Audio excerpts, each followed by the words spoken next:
Hey everyone, and welcome to this explainer. Let's get right into it today, because we are going to build a highly practical toolkit for navigating the sheer chaos of the modern world. And we're going to do it by bringing together some of the sharpest modern thinkers alive today with the most enduring ancient Stoics. We really have a lot of fascinating ground to cover, from the secret of true presence to the very real danger of holding on to our convictions as mere ideas rather than actual actions. So, let's dive in. Okay, let's dive into this with a brilliant metaphor from Seth Godin's This is Strategy. Think for a second about a game of miniature golf. You know the classic windmill obstacle, right? Well, that windmill is incredibly honest about itself. Its blades turn at a fixed, completely knowable speed. The whole challenge of the game is just timing. You stand there, you watch the pattern, you wait for the gap, and then you take the shot. And honestly, we desperately want our lives and our problems to look exactly like this. But reality rarely cooperates. Because instead of a predictable putt-putt course, life is actually a lot closer to a rugby match, multiplied by 100. In rugby, you don't just have one predictable obstacle, you have two whole teams flowing together. Players don't just repeat set plays, they improvise, they adapt on the fly. Real life involves hundreds of competitors, institutions, technologies, and systems, all completely entwined over time. And the source material points out something absolutely crucial. The gap between that predictable windmill world we crave and the chaotic rugby world we actually live in, that gap is exactly where a massive amount of our unhappiness and misjudgment lives. When we try to zoom out and comprehend the entire rugby field, like tracking every single player, every system, every possible future disaster, we get paralyzed, instantly. The author Chuck Palahniuk actually captured this perfectly when he said, "The trick to forgetting the big picture is to look at everything close up." And you know what? The ancient Stoic emperor Marcus Aurelius gave this exact same advice 2 millennia ago. To avoid being totally crushed by the sheer complexity of everything that might happen tomorrow, you absolutely must narrow your attention to the present situation. Just put one foot in front of the other. Section 1. Finding stillness in the chaos, the art of presence. Now, a lot of people mistake this kind of narrowed focus for avoidance. But actually, scratch that. It's not evasion at all. It is the exact kind of presence required to survive demanding systems. You can't out-strategize the chaos, you have to find a way to anchor yourself right in the middle of it. Ryan Holiday explores this beautifully by looking at the incredibly demanding world of parenting. I mean, parenting is the ultimate chaotic system, right? Grueling schedules, sudden messes, a total lack of sleep. Holiday argues that you literally cannot wait for some distant 2-week vacation to finally experience stillness. That stillness has to be found precisely inside the chaos. It's found in those 5 quiet minutes after you finally put the kids to bed. It's found by consciously slowing down your walk from the car to the front door, instead of just rushing through it while mindlessly scrolling on your phone. Presence isn't retreating from the chaos. It's the only vantage point from inside it that actually works. Section 2. The humility to be wrong, honesty in the present. But here's the catch, and it's a big one. Being present in the chaos is completely useless unless we approach whatever we find there with total, absolute honesty. And honesty requires something that is incredibly difficult for most of us: genuine humility. To illustrate this, let's look at a quick parable from Anthony DeMello's 1-Minute Wisdom. A seeker approaches a master, claiming he is desperately chasing truth. So the master asks the seeker, "What is the one thing you need above all else to actually find it?" Think about how you might answer that. Most of us, just like the seeker in the story, would confidently say that we need an overwhelming passion for the truth. But the master completely corrects him, not passion. You need an unremitting readiness to admit you may be wrong. This is the quieter, honestly far less glamorous cousin of passion, but it is the tool that actually does the real work. Because if you aren't ready to be corrected, you aren't actually seeking truth. You're just seeking validation. Now, what's really interesting about this idea is how thinkers like Kevin Kelly and Simon Sinek apply this exact same humility to our everyday careers. Kelly points out that if you go into an interview simply needing a job, you are literally just presenting yourself as another problem for the boss to solve. But if you humbly shift your perspective to think like the person you're trying to serve, if your whole aim is to solve the boss's existing problems, you get hired. Sinek echoes this perfectly, noting that small, honest acts of humility, like simply admitting you don't have all the answers, actually make people eager to help you. Let's slow down for a second here, because we really need to look at what happens when this humility is completely absent. When unexamined confidence and an absolute refusal to be wrong scale up, the results are devastating. James Baldwin captures this in a heavy, brilliant warning.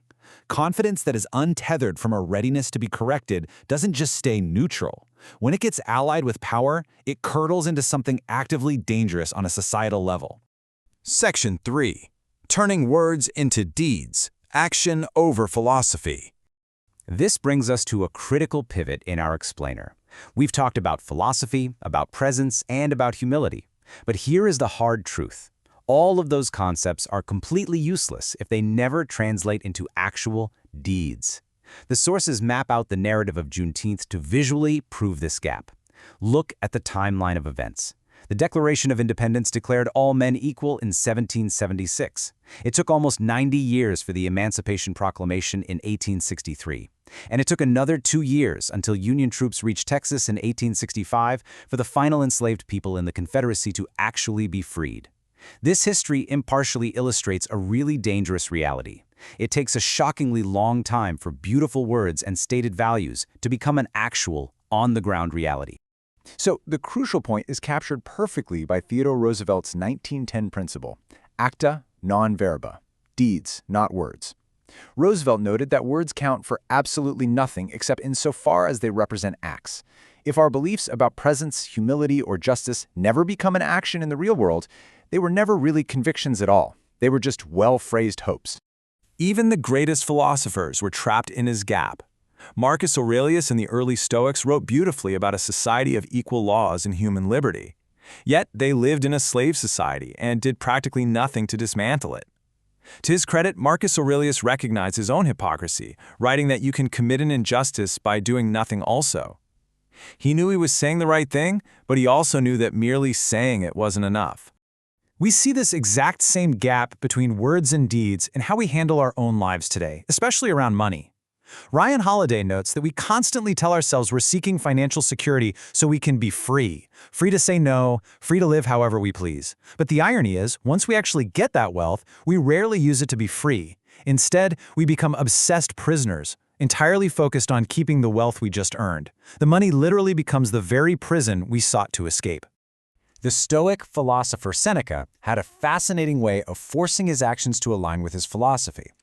To ensure he didn't become a prisoner to his own wealth, he would routinely practice extreme poverty. He would dress in rough rags and eat the plainest food imaginable, purposefully forcing himself to ask, "Is this what you feared?" And, as a wild, surprising historical side note, this practice of eating a highly simplified diet accidentally saved his life for a time, because it made it incredibly difficult for the Emperor Nero to successfully poison him later on. Seneca proved that enough isn't just a feeling, it's a discipline you have to actively practice. Section 4. How we spend our time, the final constraint.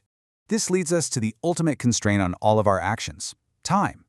Maya Angelou describes time as our most imponderably valuable, immaterial gift, simply because it's the one thing we can never speed up, slow down, add to, or diminish. We constantly complain that time is short, but Seneca reframes this entirely. The issue isn't a shortage of time. The issue is a lack of discipline in how we use it. We waste it. A great example of respecting this discipline comes from Dorothy Sarnoff's golden rule for public speaking.